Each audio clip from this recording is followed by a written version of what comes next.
Welcome to Recently Logged, where this week we talk about a bunch of Oscars movies 2 days too late.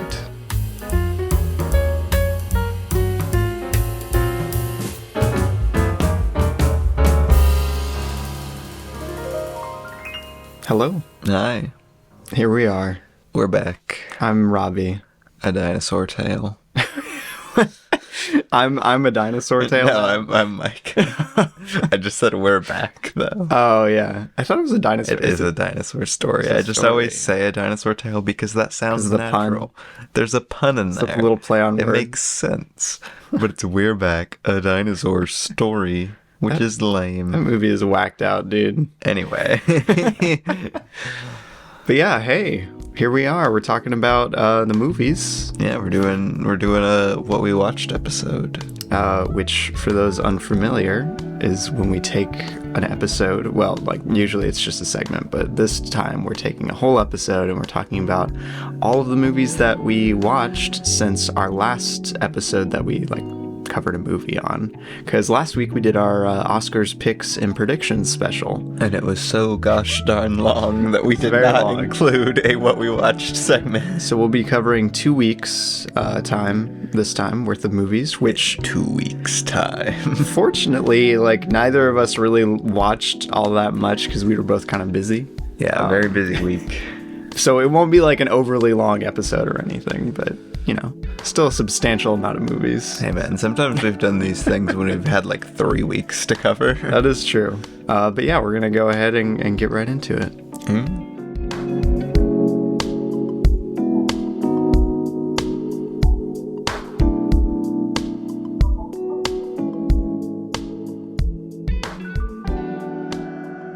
So we are going from the 28th, which is February. Of February, which is when we put out our last of... No, it's not going to be 28th of March, Robbie. We haven't hit the 28th of March. Well, I'm just letting people know for future reference. And we said weeks, so it's not going to be the 28th of January. I'm just saying people listening to this a year down the line aren't going to have any clue where we are in the timeline. They don't need to. February 28th, 2023. And I watched the hit classic, whatever you want to call it. Hit classic. Of course. Reservoir Dogs for the first time. Whoa. On the 28th. Reservoir Dogs. Right after we recorded the podcast, actually. If you can even believe it. So while Robbie was editing the Megan episode, I went upstairs and turned on Reservoir Dogs. Picking out some EDM music for the Megan episode. And it's an interesting movie. It's I don't know what to say about it. That's the let's see, that's the 4th or 5th Tarantino movie I've seen. Well, there you go. And it's his first one. And that was his debut? Yeah, this was his first feature film. Interesting. Okay. And it's very odd. It's good. You could tell it's low budget. You could tell with what he's working with. It still has that kind of weird Tarantino vibe that I'm not the biggest fan of. But at the same time, the screenplay is actually really fun. And so is the cast. It's having Tim Roth and Harvey Keitel, I guess. I don't know how to say his last name. And Steve Buscemi as your main 3 guys. It's a very stacked cast. I was going to say, it's a pretty good main cast. I was dang, this kind of rocks. And you've got a lot of I hate making the comparison to something like 12 Angry Men, but that is actually what I think of when I think about this movie. It's funny. Because 90% of the movie is just guys sweaty yelling at each other in a room. Good. While Tim Roth bleeds out, which is pretty fun. And I really like the way the story weaves. I like the final reveal. I like the conclusion. There's just bits here and there that I don't like. I don't like a lot of the more icky dialogue in the opening. It's just not really my jam. That's fair. But it's a very, very fun, very inventive, really, really cool, low budget first film. Well, there you go. and you know, it's become like a very much a classic. Yeah, I was about to say, I mean, it's Reservoir Dogs, which is why it surprised me a little bit that it was his first feature. I'm surprised you didn't know that. I'm not super well versed in Tarantino's like filmography, like when stuff came out. Yeah, that's just like, I don't know. I thought everybody knew that. I didn't know. I was about to say he did Reservoir Dogs and then Pulp Fiction. Wow, that's pretty crazy. I give it a 4.5 out of 5. Very nice. I genuinely think it's really great. It's just like, you know, it's a Tarantino movie. Indeed. On the night of the 28th, I watched Endless, which is a film that Frank Ocean put together. It is technically feature length. It's only 46 minutes long, but it's an ambient visual album, I guess. I don't know the best way to describe it, but it reminded me a lot of Saul Bass's film Phase 4 in the way it's shot and edited and everything. It's very strange. But you know what? It's a pretty good album. If you're looking for a Frank Ocean album and you haven't listened to Endless yet, or watched Endless, I suppose, go give it a try, because it's very, very good. I give it a 4 out of 5. Also on the night of the 28th, while I was sickly and you know, just hanging out, I decided to turn on Antiviral, a Brendan Cronenberg movie. In fact, Brendan Cronenberg's first movie. So I was just watching a lot of, or Brandon. I was about to say, who's Brendan Cronenberg? Sorry, I didn't even look at the name. For some reason, I just had Brendan, but I was Brandon. like, what? Wow. I wasn't going to say anything until I could read it, and I was like, wait a minute. Anyway, Brandon Cronenberg. Which Brendan Cronenberg sounds better. Wow. The Cronenbergs made a mistake. There was a mistake. Anyway, Brandon Cronenberg's Antiviral, his very first movie, which is a very odd movie. It really goes for it, you know? I would hate to see how Brandon grew up in the Cronenberg household. The Cronenberg household. What led him to this, I wonder. It's taco night at the Cronenberg household. It's a very cool concept. The world is really neat that he comes up with. There's a lot of really cool executions of stuff. I was kind of surprised because of how low budget it feels in a lot of areas that they actually had some cooler effects.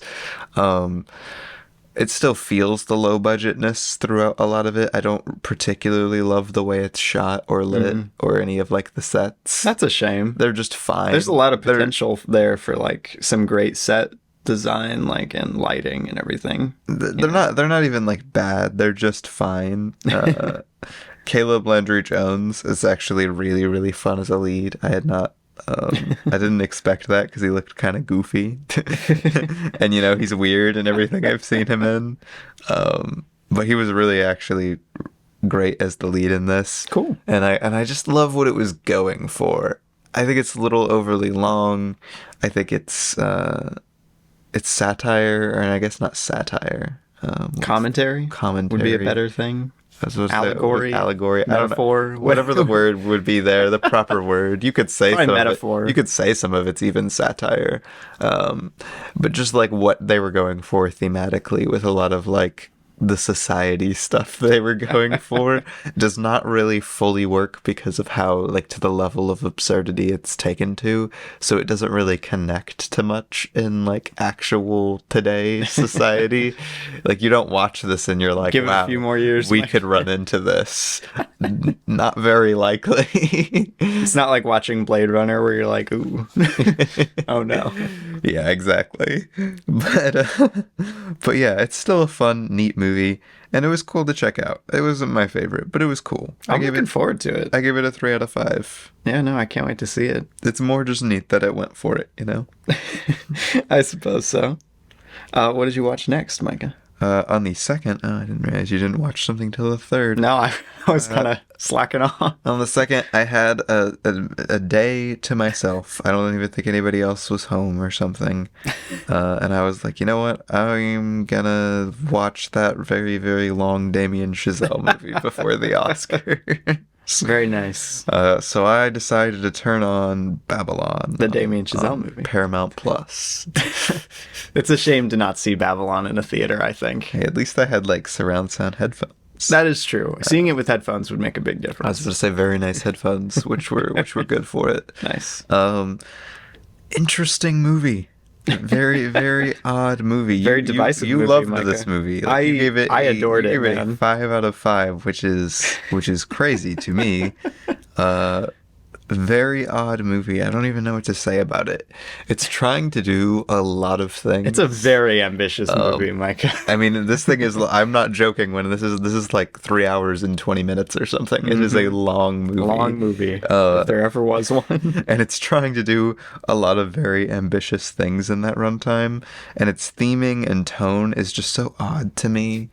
It doesn't always work very well. There's some very like dark and disturbing things in it. It's a very disturbing while also movie at being times, a very like kind of I don't know what would be the right word for that, irreverent comedy, I guess. I guess Like it's that kind of works for it. Its comedic senses are very odd.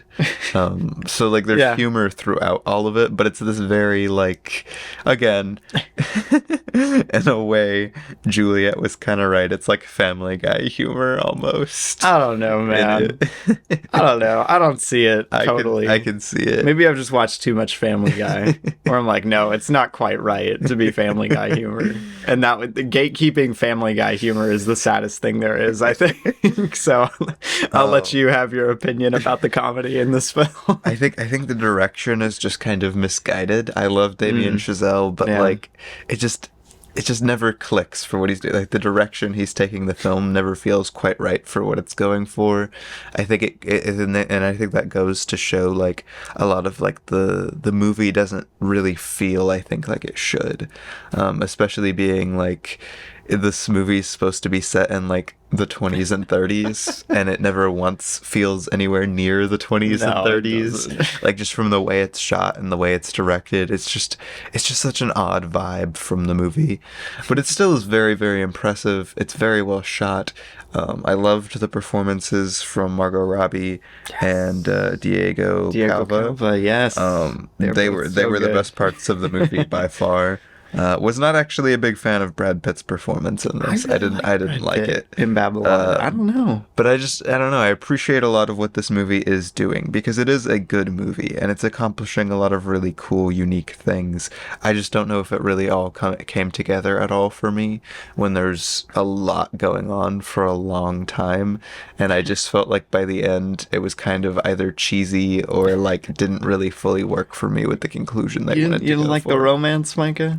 Is that what you're saying? Is cheesy? No, I didn't. The romance was fine. I mean, the romance was very early set up. I know. I'm just saying, like, the way the movie actually ends, like how the ending for all of the characters. I loved the third act, dude. The third act is my least favorite part of the movie. But I gave it a 3.5 out of 5. Still a crazy impressive movie. I wrote a lot about it on Letterboxd if you want to check out my review.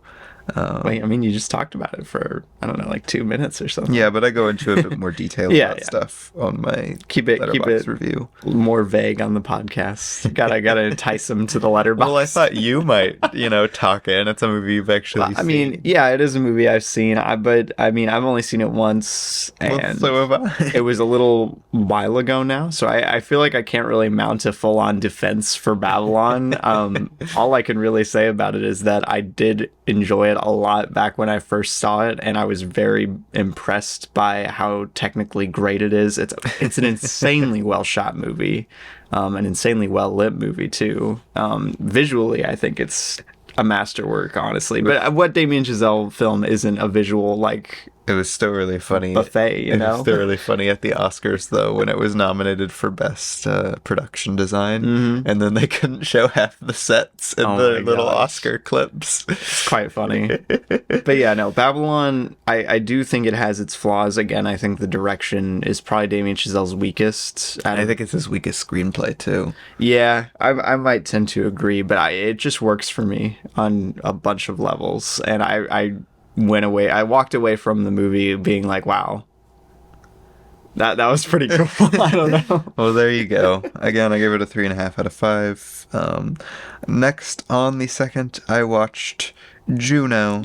A much more pleasant film than Babylon. I was about to say, you're going to get some like tonal whiplash going from Babylon to Juno. Trust me, I did, but it was nice because Babylon is a little suffocating.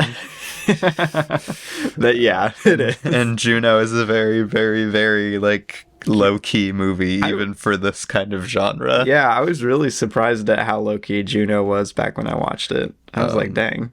This is so much fun. This is my first time watching Juno, and it was neat, and it was fun, and it was relaxing, and it's not trying to do too much, and what it's doing is very neat, and Elliot Page's performance was cool. Yes. And Michael Cera is fun, and Jason Bateman is creepy, and like, I don't know, I think, especially with the subject matter, it deals with it in a pretty interesting way. I know the writer was kind of upset, and so it was the director with what people kind of used the film for, like what statement they thought they were trying to make about the film when that was not the statement they were trying to make. Yeah, with the film. I could see someone misconstruing Juno very easily. Yeah, unfortunately. I don't want to get into politics too much, but again, both the director and the writer commented that because of what a lot of like pro-life people used the movie for, they almost wish they didn't make it. Oh man, yeah, I was about to say, if the pro-life people attach themselves too heavily to a piece of media, even if I don't know, even if the movie is agreeing with them, like that's kind of kind of a bad look. Consider this, Robbie. It's the writer of Jennifer's Body, Evil Dead, and Tally. So, oh man, yeah, but no, it's just an odd movie. But I was pleasantly surprised. I was about to say it's nice. It's simple. J.K. Simmons is here. J.K. Simmons, like everybody is just like, I don't know what to say. I think it. Outside of that, I think it actually legitimately handles its themes pretty well in terms of all of its abortion stuff. I think is handled pretty low key and very like just, I don't know, well-rounded. Exactly. Yeah, no, it's a very thoughtful movie, which I did not expect. I expected, I don't know, I associate this with Superbad because it's like 2000s Michael Cera, and it is a much more thoughtful movie than I expected it to be back when I watched Juno. So I was pleasantly surprised. It's got a really good screenplay. Yeah. I mean, again, and a great ensemble. It's an Oscar winner. Good for screenplay. It should have won. That's what I say. I gave it a 3.5 out of 5. Very nice. On March 3rd, I watched a little film, and it's called Mrs. Harris Goes to Paris, and it's about Mrs. Harris, and she went to Paris. She shows up to Paris, and they're like, "Wow, hi, Mrs. Harris, welcome to Paris." And Mrs. Harris is played by Leslie Manville, which she plays Cyril in Phantom Thread. Cyril. So we got another Leslie Manville film, Cyril Woodcock, where she is heavily involved in a fashion business. It's quite nice. Is it like a European fashion business? Well, she goes to Paris, and then she like starts helping make dresses at Dior. Because she wants to buy a dress. That's why she goes to Paris. Should have gone to the House of Woodcock. That's what I'm saying. I'm like, alternate universe, Mrs. Harris goes to the House of Woodcock and can't get a dress to save her life. But yeah, Mrs. Harris Goes to Paris. It was fun. It kind of feels almost like Diet Paddington in a way, if that makes sense. It's like Paddington for aging British women, I think. Which, I mean, Paddington already is kind of for aging British women, so take Miss Harris as you will. But I thought it was a lot of fun. I really liked the costume design in it. I mean, it's kind of what the whole movie's about. It's about Dior, so it makes sense. But it was a lot of fun. Gasp, Dior outfit's good. I was about to say Dior looks good. What? Crazy. But yeah, not too much to say about it. It works for, you know, a bit of everything. I don't know. Like the reason it works, partially the cast, partially the screenplay. Nothing's really outstanding about it. but it all comes together in a very It all nice. comes together. It's a very well-rounded movie. Isn't that so nice? I gave it a 4 out of 5. When things all come together, isn't that just so nice? So nice. Next, this is the first one we've actually watched together. Yes. Next, we watched Puss in Boots: The Last Wish. The Last Wish. Which I had been very, very excited for. It looked very good. I Micah. heard nothing but good things about it. It's about to break into the top 100 on Letterboxd. Which is funny. And I think it's a very interesting movie. It is. It's a very, very simple story. Yeah. Like by the numbers kids movie story. Yes. It is. Very much And you know, so. people I think it's really funny that people keep getting caught up in being like, "Oh, it's so quote unquote mature," and I'm like, "No, it's not. No, it's not, guys. Just because it has a character that personifies death does not mean that it's mature. It's cool that it tackles death in a kids movie, but it still very much deals with it as a kids movie. It's time to watch The Seventh Seal. And it's a very like, here is this section, here's now where this will progress, here are the villains that will soon learn the error of their ways. It's a very neat screenplay, but also a very very paint by the numbers. It's very paint by the numbers screenplay.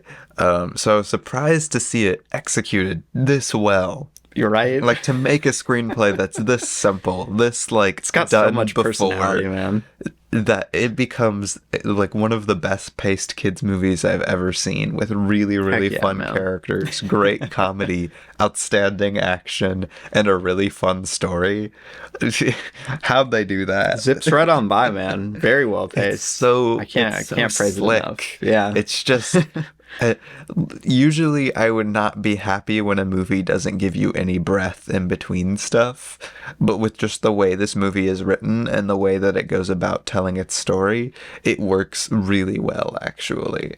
Like, because there really is no like downtime, which is interesting, especially compared to the first Puss in Boots, because the first Puss in Boots, being an equal like kind of quest kind of movie, has a lot of just like downtime on a lot of their travels. Yeah, the first Puss in Boots is a very different kind of movie, oddly enough. I still think it's very good, actually. Yeah, I like the first Puss in Boots. But it's a very different kind of adventure flick than this one is. This one's a lot more action and a lot more, I don't want to say more comedy, but it's a lot more lighthearted than the first Puss in Boots, if that makes sense. No, I mean, it is. Yeah. They're both comedies, but like Puss in Boots, the first one takes itself, I feel, a bit more seriously. Yeah, like it's still meant to be kind of a spoof on like action adventure movies, but it does take itself a lot more seriously than this one does. This movie is kind of bouncing off the walls, and its comedy can be kind of bouncing off the wall, which is good. Which again, I was about to say, it works really well.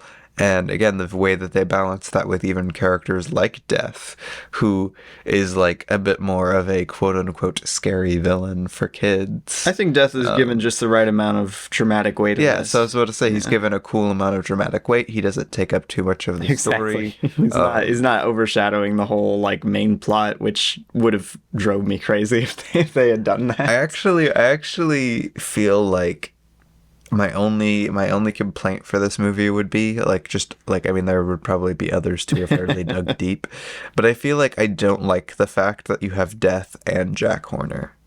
Really? Yeah, like I know a lot of people. Do a great job balancing love them. how they balance all their different villains. Yeah, but they just feel kind of disconnected to me. You know.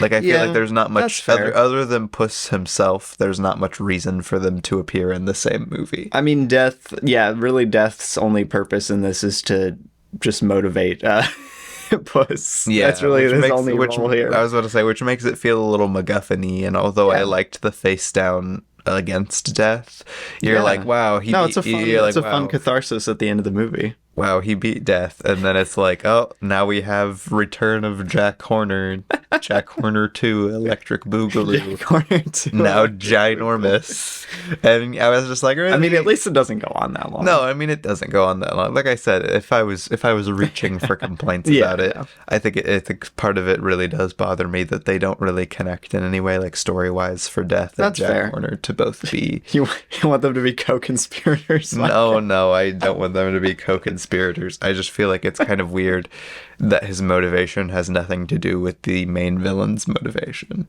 Yeah, no, that's a fair criticism of it. Which, I mean, my only criticism, I think, that I mentioned in my review is that it just never fully like captured me personally. Yeah. Like, I was like really impressed. I was like, oh yeah, this is a fun ride, really well animated. Love the vocal cast, good movie, great movie. But it never like, I was never like, oh, I'm right there with them, you know? Yeah. But it was a really good time though. But yeah, I give it a 4.5 out of 5. I gave it a 5 out of 5, man. It's pretty darn great. Yeah, no, it's a great movie. We Gotta love also it. don't forget a shout out to the Jimmy Stewart Jimmy impression Stewart, for the cricket. That's such a fun bit. That's a great bit, man. It's funny. All of my 20 to 30 something year old reviewers on Letterboxd that I follow, they were all like Jimmy Stewart cricket, because Jimmy Stewart cricket is amazing. They were singing the praises of the Jimmy Stewart cricket because it's a great bit. It is a really funny bit. Next up on the 4th, we watched Triangle of Sadness. Triangle of Sadness. There's a Triangle of Sadness. There's a Triangle of Sadness. Look, they're making a little triangle on the poster. It's true. How did they do that, Micah? That's so crazy. Which Triangle of Sadness is a very, very odd movie. I was about to say, it's a very divisive movie for a lot of people, even though it has a fairly decent average on Letterboxd. I know I wouldn't a even bunch say of it's people odd who... for the fact that it's divisive. I Yeah. just think it's an odd movie. It is an odd movie. It's oddly paced. Its tone is odd. Yeah. What it's going for is odd. And like a lot of it really works, but it's odd. Yeah, no, that's fair. But did you enjoy Triangle of Sadness, I Micah? actually really enjoyed the first half Did it make of the you movie. sad? It didn't make me sad. It made me I a little really, sad. I really enjoyed the first half of the movie. I loved a lot of, especially in the opening, a lot of the beats that they were swinging for. Yes. It establishes its really weird, dry realism. I love very the early realism on. in this. Which is really so well. odd. Like, it's just odd. I'm gonna say odd a lot in this. Don't take a drink every time I say odd, or you'll be dead by the time I finish talking about Triangle of Sadness. Right. But you have your main characters set up through the lens of like the modeling stuff. They're both models. You've got a lot of political commentary going into this movie. Then you get on the ship, and there's even more political commentary going on. A lot of social commentary too. Social commentary. And then you get the whole shipwreck thing, which is like, what everybody knows. And that's just like I think that's like That's an a hour little into over the halfway. movie. It's a little over halfway through the movie. So Yeah, I it's think like an hour 20 or I was about to say, that's a long ways into the movie that you finally get to like the big storm and like the shipwreck. And like, yeah, the shipwreck stuff is really fun and gross and cool. The shipwreck sequence is a lot of fun. I was about to say, after spending time with these awful people on this boat, it's kind of fun. Then where the movie starts to kind of lose me, and it never fully worked for me up to this point. I don't think all of the comedy works that well, and I got a little bored and disconnected from some of the stuff even up to the big storm. But the characters are fun. Yeah. And then, you hit the storm, and then they go to the island, and then I was just bored. I was so bored. I felt like it had nothing interesting left to say. I felt like the conflict was stupid.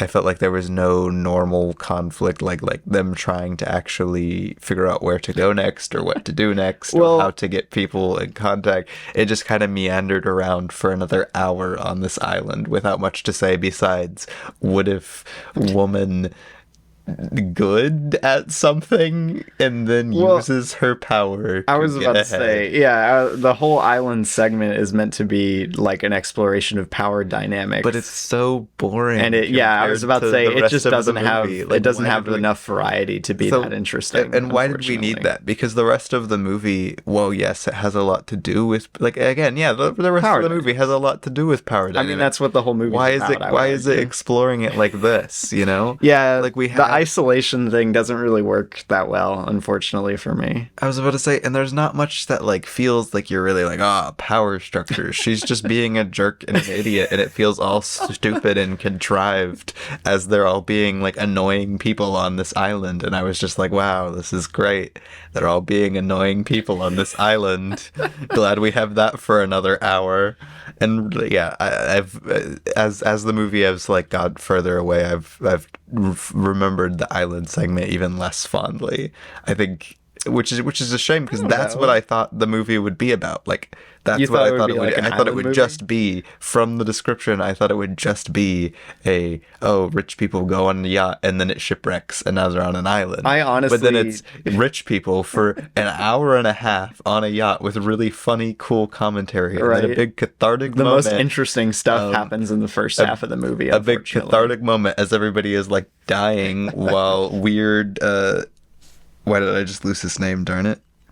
Woody Harrelson. Well, weird communist Woody Harrelson is arguing with weird capitalist Dimitri, and that was really fun. I enjoyed that, and I was like, wow, what a cool little conclusion to the movie. I'm sure nothing else will happen that is boring and not interesting and doesn't have anything to say. And then it did. Micah, would you take a cut of this movie where like the ship explodes and it cuts to black?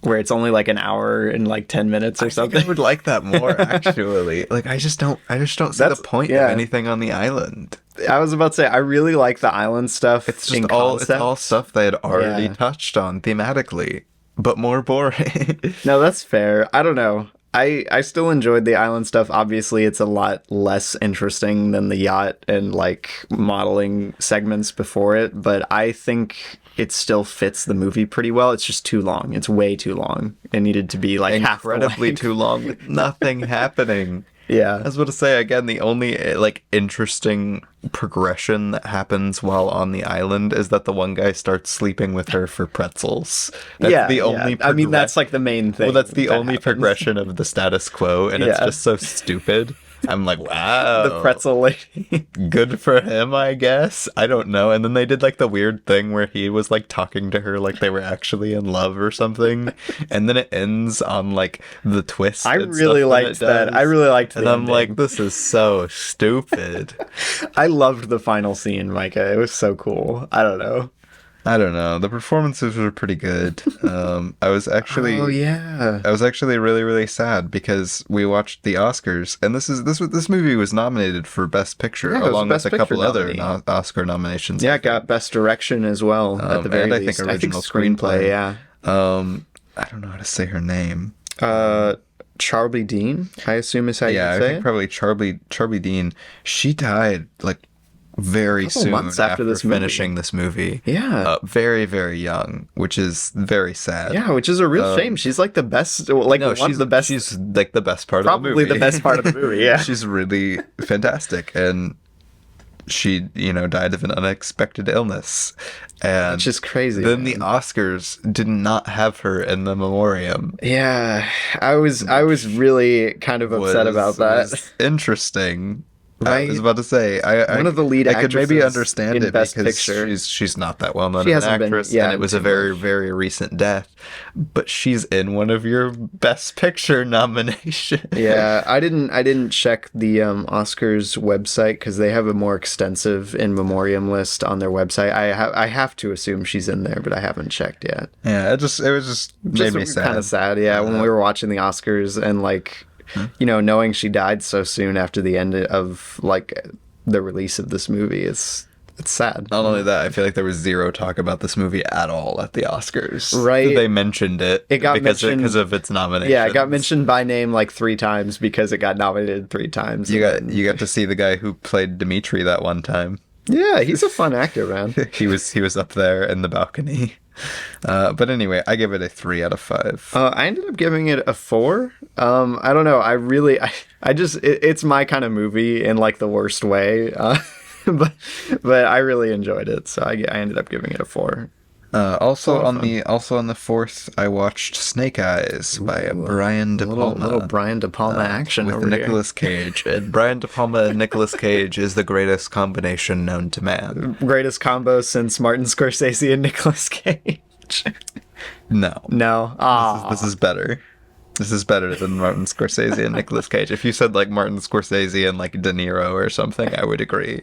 But like this is better Nicolas Cage than even Scorsese Cage. I was about to say he's really good in Bringing Out the Dead. Well, I gotta watch he's Snake Eyes. fantastic at apparently. Bringing Out the Dead, but he's so gosh darn fun in this. Yes. Like literally, it's just Nicolas Cage being able to like yuck it up in a movie that fully supports his yucking. Good. I was about to say Brian De Palma is the perfect guy to do that. Honestly, I was about to say you've got Brian De Palma's very Brian De Palma-y tastes and Yeah. like split screens and goofy cuts and like lots of Dutch angles and Yes. close-ups. good. And very fun like tracking shots and lots of energy that really supports Nicolas Cage just having like a lot of fun as his character. I thought it was a pretty fun movie. I think that's honestly the highlight. I think most people would probably agree with that, is that Nick Nicolas Cage Cage is the is highlight. like that his performance is the highlight. Good. Because a lot of the other, like the actual story of the movie is a little contrived and played out, which made me kind of sad. Like the story is good and like it's very like, I don't know, I've only ever seen like Mission Impossible as my other De Palma movie, but the story structures and plots share a surprising amount of similarities. That's fun. So it already feels like a little like done before. And then like the whole like forced love interest thing was a little weird. I don't know. There's parts of it that I did not like very much, but when it's doing like when it's just being a good fun action thriller like mystery with Yeah. Brian De Palma being goofy and Nicolas Cage being goofy, it really is a fantastic movie. Very nice. I'm really looking forward to it, honestly. I gave it a 4 out of 5. Very nice. Very cool. Later that day, we watched a little film. You might have heard of it. It's called EO. Wow. And it's about a little donkey. I have heard of it. Little donkey who goes on a great big adventure, Micah. Oh, good for him. I'm sure nothing bad will happen to him. Nothing bad will happen to EO on his big Sure adventure. would be a shame if the entire movie is just unfortunate things happening to EO. But yeah, dude, EO, great movie. I started off, Love EO. Very surprising, like just the way it's shot and the direction it's taken, and like a lot of the choices in the production of this are so interesting and unique for like a movie who follows an animal as its main character. Right. I don't know. EO, it's a technical marvel to me because it's a movie where, like you said, the lead is an animal and they had to shoot all of this. I was about to say, not only that, like it's not even like, it's not obviously like a Disney or Homeward Bound It's not a type talking, situation. not a talking not even like movie. a talking animal, but it doesn't go about framing its animal like that. No. But it's also not like probably what you'd think of like an animal as a main character. It's not just like a documentary style thing where it's just kind of like, here is the animal as he does this. Look Right. at the animal reacting to like it the entire film is from his perspective. Like, Yeah, in it's a very terms subjective in terms movie, of like is actual strange. perspective, emotion, Yeah. like dreams and goals. He has like several dreams. Aspiration. He has several dream sequences. And like, Yeah. like EO, like you really get into the head of EO, which is very, very goofy. I was about to say, talking about EO sounds ridiculous, but like it's a really good like framing and like again, it blows me away from a technical perspective that they were able to make it so subjective and make it so empathetic, like for, a donkey being the lead. And, outside of that, it's still just a very like impressive movie. Right? There's a lot of like weird surrealist stuff in Yeah. this from EO's like visions and dreams, which is funny. It works. And I'm like surprised works, at how well it I was works. about to say it works really, really well. Yeah. Again, he has like this dream sequence where he's one of those little robot dog thingies, and like Keep stumbling around, maybe. it's so interesting. It's such a cool It's such an movie. interesting movie, and it being so short allows it to be like very slickly paced. You don't Mm-hmm. feel like you're there for too long. The editing's really fantastic. The cinematography is really fantastic. The performances are fun. Even the performance of EO himself. Yeah. I was reading the description of this movie. It says EO, a gray donkey with melancholic eyes. Dude, he's so sad for most of this movie. Dude, they got the donkey shedding a tear like 3 separate times. I was about to say, he's like stripped from his owner in like the first 5 minutes, and it never really gets better for poor EO. Poor EO. My boy. But yeah, fantastic movie. Very, very cool. I give it a 4.5 out of 5. I really wanted this to win Best International Feature of the nominees at the Oscars. Robbie, All Quiet on the Western Front. This blows All Quiet on the Western Front out of the water, baby. I give it a 5 out of 5. Up next, we watched All Quiet on the Western Front. What happened? What happened to international features? I'm glad that some people enjoy this movie. I know a big listener of the podcast really, really loves this movie, and he liked the original, and he liked the story that it's based off of. I mean, I really want to see the original. What are you going to do? What are you going to do? I mean, I can see liking it. I thought this was boring, done before, rehashy nothingness, with cinematography pulled straight from 1917, a score that is stupidly minimal and doesn't work with its thing. I didn't like the score. Sometimes actively bad editing. Honestly, I think the editing is the biggest, offense here. And everything else from it is just a played-out war movie. We've seen this before, and I haven't even seen the original All Quiet on the Western Front. That's not even what I mean when I say we've seen this before. Yeah, I don't know. It just kind of failed to capture me in any substantial way. It's not a bad movie by any stretch. It just didn't really work for me on an emotional level, or even as an anti-war film. It just doesn't hit the way I want it to. I was about to say, actually, thinking about it in hindsight a lot, in the way that it's shot and the way that it's presented for a lot of the middle of the movie, it actually really reminded me of something like Dunkirk. But Dunkirk is so interesting. I was about to say, Dunkirk manages to be a lot more interesting in its character dynamics and just general geography. Okay, and I think that's the thing. I think for a war movie like this specifically, because I think the closest things to this movie on a direct level are Dunkirk and 1917. And I think for movies like that to work, they have to have some little gimmick to tie them together. Because with Dunkirk, you have the little time gimmick. Yeah, you got all about time, yeah. And then with 1917, you have the whole it's all one shot. They got gimmick. the Birdman gimmick going on. And both of those elevate those movies to be something unique and memorable and cool. I mean, they work for a lot of other reasons. And they work for a lot of other reasons too, but I'm saying something to tie it. This movie is doing the bare minimum to do all of the thematic things that those movies are doing, and then it also isn't doing anything interesting on a filmmaking level. Yeah, it didn't really have enough personality to really just connect with me at all, which is a real shame, because I wanted to watch this movie. I was excited for it. I'd heard good things, and then I was watching it, and you're like, wow, war sure is bad. Yeah, I didn't really get too much out of it, which I don't know. It made me kind of sad. Yeah, I was about to say the most interesting thing going on here would be the fact, I think the most interesting thing thematically going on here is that you had a bunch of young kids who are willing to lie about their age to go to war. And go then watch war the bridge. And then war is go awful. Watch the bridge. But they get through that. They get through that idea in the first 20 minutes, because instantly they go to the horrors of war. One of their friends dies and they're like, oh my gosh, this is terrible, this isn't at all what we thought. And that's within the first 10 minutes almost of the movie, and I'm like, well, I guess we've lost that plot thread. So then Paul and his friends become just dry nothingness, because we've already moved past their only establishing an interesting character motivation. They're now all there for no reason, and they're which is it. Kind of the point, but I don't know, it doesn't but it just really doesn't work. It doesn't work for you to sit with for 2.5 hours with these characters who have nothing interesting about them. If you want to if you want a better war is bad and pointless movie from last year, go watch Pinocchio. I think that's a better movie. I don't know. Go watch like Paths of Glory in 1917. Go watch The Dunkirk. Bridge. Like I said, The Bridge, I think, actually does a great job at what this is trying to do to a degree. It's not a World War I movie, but I Come think and it's quite See good. and The Thin Red Line. And like this movie has just been done in a lot of way more interesting ways a million times. Yeah, it's a shame. I don't know. I really wanted to like it. And then like there were the actual embarrassing elements. Again, the editing is actively man. bad sometimes. The editing, yeah, and then is you've bad. got the score being like bwah, bwah, bwah, and that's it.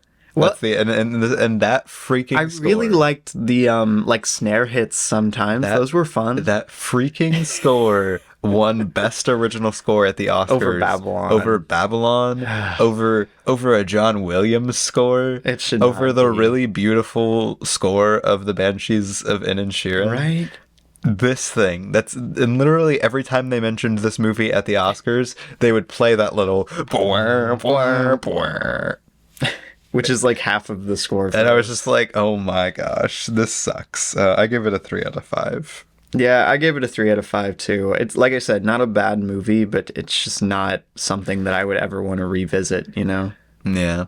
I want to shout out The Boy, the Mole, the Fox, and the Horse, which I watched, and I actually gave a review because I had something to say about it, and I still have something to say about it. You ranted about this for like 5 minutes on our last episode. After it won Best Animated Short Film over freaking Ice Merchant. Ice one of the Merchant should have greatest, had it, one man. of the greatest short films I've ever seen. I like Boy and the Mole, but Boy and Ice the Mole, Merchant I just should have want to won. reiterate that it's beautiful animation, but the dialogue is absolute trash. I would not suggest watching it. That's all I want to say. The dialogue is awful. I hate it. And I found out that they hadn't worked on anything else. Like, they had never written a single other thing before this. And it shows. Maybe get your writing inspiration from somewhere other than greeting cards. While you were watching that, I went out to the Plaza Theater for the very first time, which, for those who are unaware... There's a lot of Plaza theaters, Robbie. That's why I was going to elaborate. There's a theater in Atlanta called the Plaza Theater, which it kind of serves as the like headquarters, the hub, if you will, for the Atlanta Film Society, which, if you listened to the beginning of this season, you'll know that I am now a member of the Atlanta Film Society, and this is the first society event that I attended, and it was very cool. I watched a early access screening of Inside, but not the Bo Burnham special. A different movie that's also kind of about isolation and the pandemic. Whoops. Look who's inside again. It's the new Willem Dafoe movie. Well, I mean, he didn't direct it, but he is the star of it, and he's like the main... he's the main guy. Wow, that's so cool, Robbie. You're really doing a great job describing this. But yeah, it's called Inside. I got to go to an early premiere of it, and it was really cool. It is a very minimal kind of movie, which is to be expected, I guess, if you know the premise of it. It's about a guy who gets trapped in a penthouse while he's an art thief. He's trying to steal art, and then he gets locked inside the penthouse for like I guess like a year. I don't remember how long this movie takes place over, but I don't know, it's like kind of a survival movie for half of it. It's because he runs out of resources inside the apartment. It's a really fun time. Willem Dafoe is really good in it.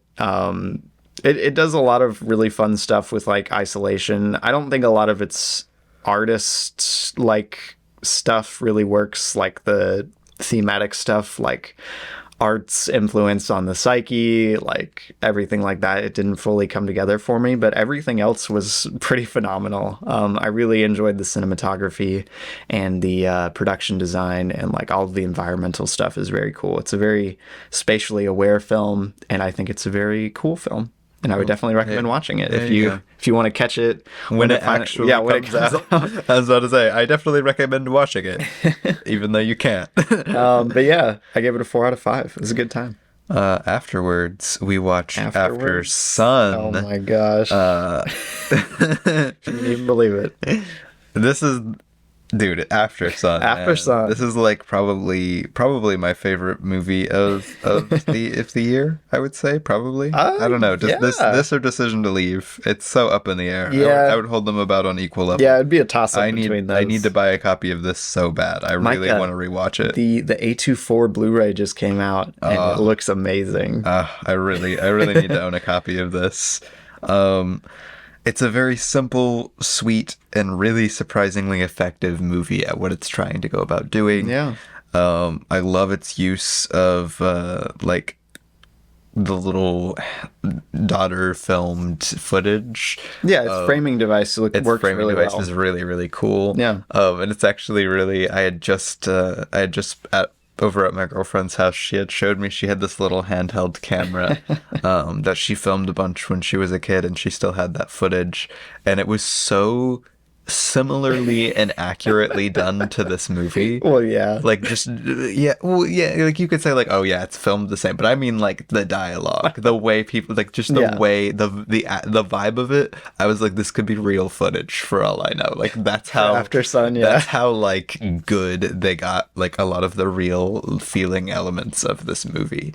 And that, as your framing device, leads you into this, like, really unique, really sweet, but sad look at parenthood and a father-daughter relationship with like a very young father. It's great, man. My goodness. And it's just so cool. The two lead performances, the like cinematography, like the way it's so subjectively shot and the framing and everything, it's such a cool movie, man. You got to go watch it. I love what it's going about thematically. The little like it's not really a twist, but the little like reveal kind of thing at the end was so like heartbreaking. It's such a sad movie, it's man. Such a sad like note to end on, but it's so sweet at the same time.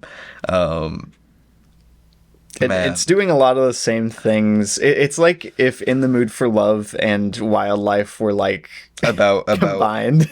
I was about to say, yeah, that's actually, I was about to say, it's like if In the Mood for Love was like about parenthood. About parenthood instead of about like a romantic Because the way it frames all of its scenes and the way it's very subjective and like the way it emulates memory is very similar, I think, to In the Mood for Love. So I was about to say, and Barry Jenkins was one of the Barry Jenkins. I think he was an executive producer on this. Executive producer. Which very much shows, this actually reminded me a lot of Moonlight. In the way it kind of goes about a lot of its filmmaking itself and just a lot of its writing. Very cool. Which is high praise, because I loved Moonlight. I was about to say, I haven't seen Moonlight, so I couldn't possibly comment, but I am looking forward to it. But I gave it a 5 out of 5. It's genuinely, I can't think of a single thing wrong with After Sun. Right. Like, I can't think of a thing I would change, a thing I would add, a thing I would cut. It's just a beautiful, very well crafted, very sweet, very well acted movie. Yeah, one of the best movies I've seen in a while. I gave it a 5 out of 5 also. Then also on the 7th, I watched When a Stranger Calls, the original 1979 one. Heck yeah, baby. Of which Robbie has also given a 5 out. Wait, what did you give this? 5. I was about to say it's going to be another Babylon. It's got a 3.5, and I give it It's got a 3.1 average, Robbie, because most people actually know what they're talking about. Wow. That is a 3-star movie. The thing about this movie is it opens up with one of the greatest horror sequences in the 70s. Right. Very cool. Oh my goodness. On a great start. Opening, man. And then the entire middle is boring schlock that actually tries to defeat the tension of a horror movie. Do you think they just made the opening sequence and then they were like, crap, we got to make like the rest of the movie? I don't know, man, but it sucks. It literally serves zero purpose other than to make the horror villain less scary. Like, he's now just this weird little guy. And I'm like, wow, that's great. I'm really scared of this British fellow. I really liked that movie. I don't know. And like all of the investigation stuff is annoying and boring. It takes place over like 3 blocks. The guy never leaves like 3 blocks away. And they're like, I wonder if we can find them. And then everyone's like, yeah, I've seen the guy. Yeah, I've seen the guy. Yeah, I've seen the guy. And he's like, I still can't find him. How crazy. I don't know. I like the detective. And then like he's right there and he's like, oh, I lost him. It's so Nothing. And then the only interesting thing that happens again for the rest of the movie is when he goes back to the babysitter, and yet again they have a cool horror sequence. Yeah. And then it ends. Cool movie. So cool that it was influential to horror. Go watch Black Christmas instead. It's so much better. I mean, I would really like to watch Black Christmas. It's like this, but actually scary for the entire runtime. Wow. It's like this if I don't know. I thought it's like this if it uses its premise properly. I thought the middle of this movie was really menacing and like scary. How is it menacing, dude? He walks around, he's like, "Hello, I'm a British man. Can I have a drink, please?" Hoity hoity hoy. Is that what British people do? Like, he's so stupid. oh my gosh. There's nothing scary, and he's a very so you open this movie with he brutally mutilated kids with his bare hands. Yes. That's how you open the movie. That he is this Can't go too he much is this further than that. unstoppable force of like absolute violence. Yeah. And then he's a very unsuccessful killer for the rest of the movie. He does nothing good when he tries to like he nothing successfully. He goes to the bar and is a little scary and then gets beaten to a pulp. And then he doesn't really have any recourse for that. He's just like, okay. Wow. Listen, man, it's been a while. I watched it alone at night with headphones, and it spooked me. So I really enjoyed it. Anyway, I gave it a 3 out of 5. Go watch Black Christmas instead. Do yourself a favor. Wow. All right. Well, on the 9th, I sat down and I watched a little film called Women Talking. I shouldn't have said little. It made me think of Little Women. Why are you downplaying Women Talking, Robbie? Why are you calling that little? Because it's I don't know, it's a very small scale movie. I feel like that's a justified use so of it's little. small scale when women are talking, Robbie. Oh my gosh. It takes place in one town. It's a very isolated movie. But it's Women Talking. You might have heard of it. It got nominated for Best Picture at the Oscars this past year. So, it was really funny when it won adapted screenplay, and the lady who wrote it came up and she was like, "I am so surprised the Oscars let a movie with the words women and talking so close together when." That was a good joke. I was about to say, shout out to Sarah Polley. She's a cool person, I think. But yeah, Women Talking, it's a good drama. Hard to come by these days, honestly. It's got a great ensemble. It's got a fun direction. I really, really enjoyed, what's his name? Ben Whishaw? I always forget how to pronounce his name. Very British man who plays Paddington most of the time. But he's very good in this movie. And he plays Paddington most of the time. That's your description of his career. It feels silly. Like when I was writing my review, it feels really silly to praise like the one male performance in this movie. He's like, I really love the one guy in this movie. Don't know what those women were on about. I didn't really pay attention. I mean, Jessie Buckley's really good in this too. This is like the second or third thing I've ever seen her in, but she's really good.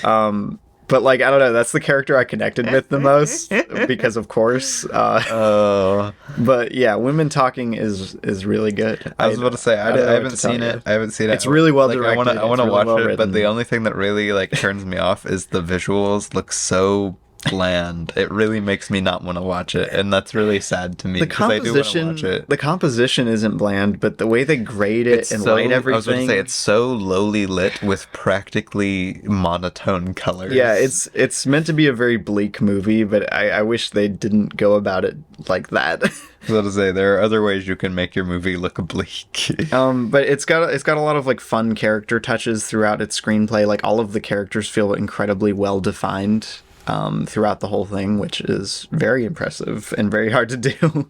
But yeah, very solid drama. Glad I watched it. Sorry. I had like a hiccup or something. I don't know what that was. Then on the 10th, we sat down and watched Scream 5. In preparation to hopefully sometime go watch Scream 6. By the way, I rated Women Talking a 4 out of 5. Oh, yes. Before I was so rudely interrupted by you paused. You paused. I was like, oh, he's done. He's done. It's finished. But Scream 5, yeah. Scream 5. it's not my favorite. It's probably actually my least favorite of the sequels, but that doesn't mean it's bad by any means. I don't know if I'd call it my least favorite. I definitely call it the worst. Yeah. But I don't know if I'd call it my least favorite. It's a toss-up. You put it at the bottom.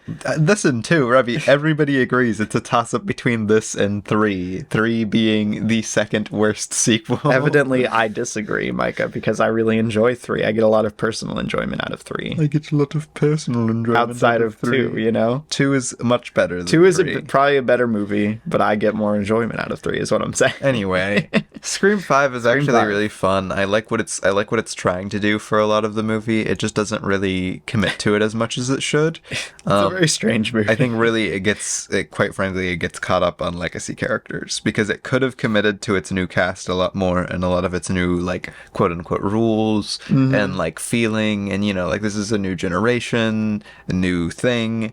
It definitely feels very modern. It feels very modern in the way. So you'd think it would kind of double down on that, but then it kind of gets caught up in the fact that, like, Sydney and Gale are here and they take a lot of the framing of the story away out of this movie, man. For some reason, we have, like, scenes of dialogue with them during, like, the big climactic house scene instead of, like, the actual main characters.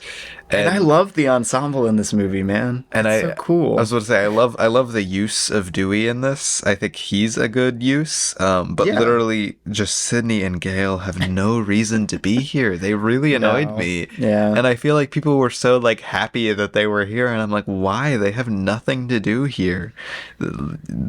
Dewey could be here, and it's fun, and it's cool. And he's like, he was always the best character. So it's cool to have, like, it's a Dewey cameo. Nice. Now let's look at the other cast. Yeah. But instead, the other cast literally gets overshadowed in the third act by Sydney and Gale. Which is a real shame, man. Because I was surprised at how much I loved the ensemble. Yeah, the ensemble's fun. Like Mikey Madison. I was going to say you got Jack Quaid, Jenna Ortega, Melissa Barrera. Yeah. They're all so good, man. It's a really fun main cast, but you feel like they don't get focused on enough because you're constantly focusing on, like, what Gale and Sydney are up to. It's a shame because it's a blast whenever it just lets them, like, let loose and just do, like, a Scream movie with them because it's so much fun. I don't know. I love Scream. I think now, like, seeing 5, I think it's kind of cemented as my favorite film franchise. At the very least, my favorite horror franchise. Yeah, it's very, very cool. I still liked the movie. It's just kind of sad to me that it could have been, like, actually genuinely a really great movie, but instead it got overshadowed by a lot of stuff. Yeah. But hey, I've heard 6 is even better. I've heard it doesn't fall into it. Like, I've heard it's doing a lot of the things that 5 are doing, but, like, fully committing to them. I am so pumped for Scream 6, dude. Hopefully, I'm so excited. Hopefully not much Gale in Scream 6. Right. Is what I'm crossing my fingers for. Yeah. Well, we'll see, Micah. I gave Scream 5 a 4. I gave it a 3.5 out of 5. Very nice. Then on the 11th, I watched The Northman. I rewatched The Northman, I should say. It was like my third or fourth time watching it. You re-witnessed the rise of the Northman. Re-witnessed the rise of the Northman, and I watched it with my mom this time, which was always an interesting experience because I forgot how much stuff was in this. Like when you were like, "Oh yeah, you should watch The Northman, Mom. You should watch it." Hey, Marianne also suggested The Northman to her a lot. It's a rather explicit, like fairly explicit movie. I would not recommend it to most people. Well, whatever. She still thought it was a good movie. I mean, I think it's a fantastic movie. I love it so much. I've talked about it before several times. I love the production design. I love the actors. I love the performances that they give. I love I don't know. I just love the editing. The cinematography is outstanding. It is really well shot.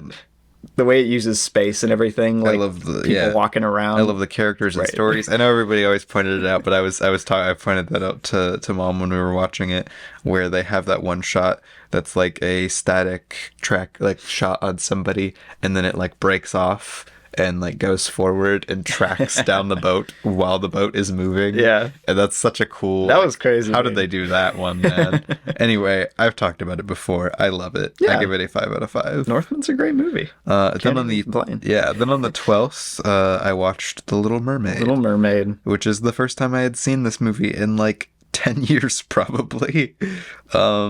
Which I remember, this used to be like my favorite Disney princess Musker and movie Clements, growing up. baby. Muster and Clements. Mustard. Musker Musker and Clements. Musker and Clements. Mustard and Clements. That's pretty fun. But yeah, it's a fun movie. It very much feels like, you know, this was their first like Broadway style musical, and it very much feels like a proto of that. Like, because you know, before all of their Disney movies before this had like musical numbers, of course, but this is like the first one that's like actually done in a Broadway like a style, yeah. And like the songs progress the story and are important for the characters, and it's not just like, oh, here's a pleasant little Here's a song, fun little song for the characters like to sing. if you cut out the song, the movie wouldn't happen. Exactly. Plot crucial songs in this one. So, you know, and it feels like, I don't know, I like the animation. The songs are really good, if you can imagine. Alan Menken on the lyrics. It's just, you know, it's a little sloppy here and there. It doesn't feel fully realized as much as it could be. But, you know, who cares? It's The Little Mermaid. It's Little Mermaid. Whatever. Nobody needs to hear my hot takes on The Little Mermaid. Like, it's like actually Little Mermaid bad. I gave it a 3.5 out of 5. It's a darn fun movie. Darn fun movie. So I hear. Then on the 13th, I watched The Killing of a Chinese Bookie. What? My second John crazy. Cassavetes movie. Gotta love John Cassavetes. Very, very interesting movie. I did not like it as much as A Woman Under the Influence, but who does? A Woman Under the Influence is like one of the most acclaimed movies out there. Right, I was about to say only one of like the best movies ever made, maybe. But I really like the idea of what it's going for. Like, it's got a lot of really interesting thematic things that it's going for. It's shot in a really unique way. I love the performances. I love the atmosphere that the movie has. But I don't know, the story progression and structure and character beats itself weren't really my favorite. It might have just been the cut I watched. I did not realize this before I went in, but there are 2 cuts of the movie, and I watched what's usually considered to be the worst cut. It's the original theatrical cut. Yeah. It's shorter. And supposedly it's not as good. So maybe, who knows, maybe the longer cut's better. Because which interesting though is it's not like a director's cut either, because it's just like another cut of the movie. If you go to IMDb, that's the cut that pops up first, not this one. I think. If I remember correctly, because the one I watched was like 1 hour and 45 minutes, and even the one listed here is over 2 hours. Interesting. That is weird. So I have no idea. That was the only one on HBO, and I didn't have my Criterion with me. So yeah. But yeah, interesting movie. A lot to think about. Much to think about. Micah watches Killing of a Chinese Bookie. He's like, much to think about. I really love. I put it in my review. I said I really like Cassavetes' direction for like the human spirit. The way he captures being human in his writing and direction is very, very unique and interesting. Very cool. I really want to see one of his movies. I haven't watched any of them yet. I give it a 4 out of 5. Very nice. Very nice. Then, Robbie, what did we watch? We watched a film known to everyone as The Lion King 1.5. Yo. Lion King 1.5. Certified home video classic. Best Rosencrantz and Guildenstern adaptation. I can't imagine there are that many adaptations. I don't think there are any others besides you got the stage, the movie, and then the Disney adaptation. Which I think it's really goofy that this was actually created with that in mind. I mean, you can definitely feel that it is, but that's so goofy to me. Lion King 1.5, man. I said in my review for this movie that it's one of the very few Disney animation sequels that has the juice. It actually works because there were so many smart decisions made. In fact, Rosencrantz and Guildenstern Are Dead is such a genius movie to base a Disney sequel off of. Again, Rosencrantz and Guildenstern, very low budget movie. Very low budget movie. I mean, it was a stage production originally, and like the movie version of it, which is directed by the same person who directed and wrote the stage version, is very much like very smart, very low key, very smartly used its sets, very simple. So it allows you to take The Lion King, which gasp is Hamlet, and do Rosencrantz and Guildenstern Are Dead with Timon and Pumbaa, and it's so cool. I honestly might say that I enjoyed this a little more than Rosencrantz and Guildenstern did, but that's just because I have bad taste. You do have bad taste. I love Rosencrantz and Guildenstern. No, that's a really cool movie. It's just like, it's such an intellectual exercise to kind of keep up with it. Partially because like I'm not overly familiar with the plot of Hamlet. I was about to say, you gotta really kind of know Hamlet exactly. to watch the movie. And like Lion King 1.5 is the same way. Like I'm very familiar with the Lion King's plotting and like how it's laid out and everything. So I'm like, oh yeah, look, that fun beat is coming up next. And then like for Rosencrantz and Guildenstern, I'm like, oh no, what's gonna happen next? when I should already know. But yeah, it's such a smart and fun use of its budget, because it mostly reuses so much in such a unique way that it never feels like it's just a rehash of the first movie. Yeah. But it allows it to have a great use of its budget to reuse a bunch of good songs, get back almost all of its original voice cast, which is a big feat for Disney movies. For a direct to home video sequel like this, that's crazy. I was gonna say, you got like you got everybody. You got like Nathan Lane, you still got Matthew Nathan Broderick. Like you even had Whoopi Goldberg come back. Like you've got most of your voices back for this. Got Marge Simpson. You got Marge Simpson as his mom. But yeah, I don't know. It's very, very neat. I think it's well paced. Its 77-minute runtime really helps it out. There's a lot of great visual gags. Yeah, I don't think all of the jokes work. I think some of them are like, as you always get with Timon and Pumbaa, a little like, a little dumb. Whatever. Yeah, a little stupid, a little childish, but whatever. A lot of them work though. Yeah, you get credit where credit's due. And like the couple original songs that are actually in this are really fun.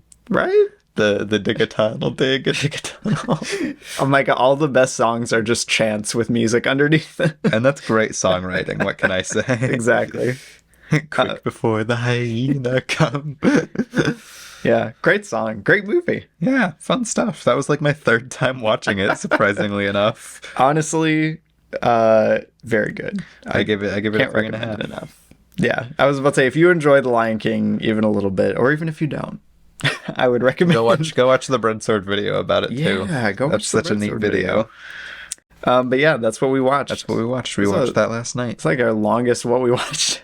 That is incorrect. Dude, this is like a short what we watched episode. Yeah, I guess. I don't know.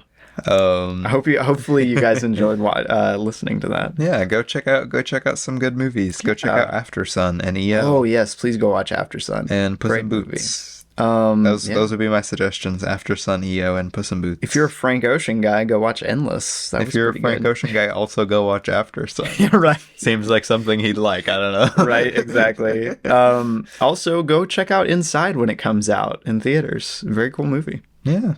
But yeah, thanks for listening. Watch some good movies. Hopefully we'll have some time to watch some more movies this week. Maybe I haven't run this by Micah yet, but maybe we'll cover the next like 3 or 4 Scream movies since we've already done the trilogy. And do 4, 5, 6. Yeah, maybe not this upcoming like Halloween season, maybe sooner. I don't know. I was about to say, I figured we'd save that for like Halloween or something, doing 4, 5, and 6. Yeah. Be a lot of fun. Because I was going to say, we did the first trilogy. We did the trilogy. Yeah, no, it's not a bad idea. Of course, it kind of makes me sad that you have like 1, 2, 3, and then 4, 5, 6, but 4 really is not like 5 and 6 are part of like the soft reboot series.